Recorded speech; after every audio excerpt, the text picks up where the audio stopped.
Vous êtes appelés à bénir. Shalom bien-aimés dans le Seigneur. Notre méditation du jour s'intitule « Vous êtes appelés à bénir ». Nous tirons notre texte en 1 Pierre chapitre 3, le verset 9 qui nous dit ceci. « Ne rendez point mal pour mal ou injure pour injure. Bénissez au contraire, car c'est à cela que vous avez été appelés afin d'hériter la bénédiction. » Alléluia. En tant qu'enfant de Dieu, vous n'êtes jamais un nécessiteux dans le royaume. En effet, vous êtes bénis et êtes appelés pour gérer les bénédictions du royaume, afin de faire le maximum de bien à ce monde. Autrement dit, vous êtes la personne que les autres recherchent pour progresser dans la vie. Chaque matin, voyez-vous comme une personne avec quelque chose de bien à offrir aux autres. C'est pourquoi l'apôtre Pierre exhorte et dit « Ne rendez point mal pour mal ou injure pour injure. » En fait, ce n'est pas à vous d'être vulgaire et de rendre le mal pour le mal.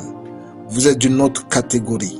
Il ajoute « Bénissez au contraire, car c'est à cela que vous avez été appelés. » Vous êtes faits pour bénir. C'est ce à quoi Dieu vous a destiné quand il a fait de vous son enfant.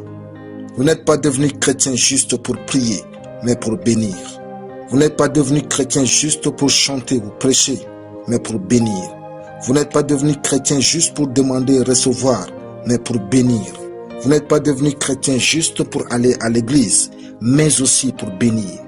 La véritable question n'est pas le type de bénédiction que vous allez donner aux autres. Vous avez la capacité d'entreprendre et de créer des richesses générationnelles sur la terre.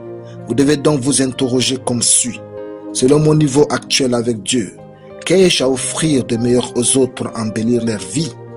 Vous êtes appelés à bénir tous ceux que Dieu enverra vers vous, selon leurs besoins et sa volonté. Soyez donc prêts à bénir. Pierre ajoute cette phrase puissante, afin d'hériter la bénédiction. En fait, si vous savez que vous êtes appelés à plus bénir qu'à recevoir, vous allez entrer en possession de votre héritage des bénédictions en Christ. La raison pour laquelle vous n'avez pas assez, c'est peut-être parce que vous ne pensez pas assez aux autres. Si vous réalisez que tout ce que Dieu vous donne n'est pas que pour vous, mais aussi pour ses intérêts, vous allez recevoir plus. Ne donnez pas aux autres pour vous faire un nom. Faites-le pour Dieu. Il se peut que vous ayez déjà assez sans valoriser les intérêts de Dieu. Mais il n'est pas tard pour avoir plus. Priorisez Dieu. Alléluia. Prions. Je suis béni, je bénis quiconque vient à ma rencontre. J'embellis les vies avec Dieu au quotidien au nom de Jésus. Amen.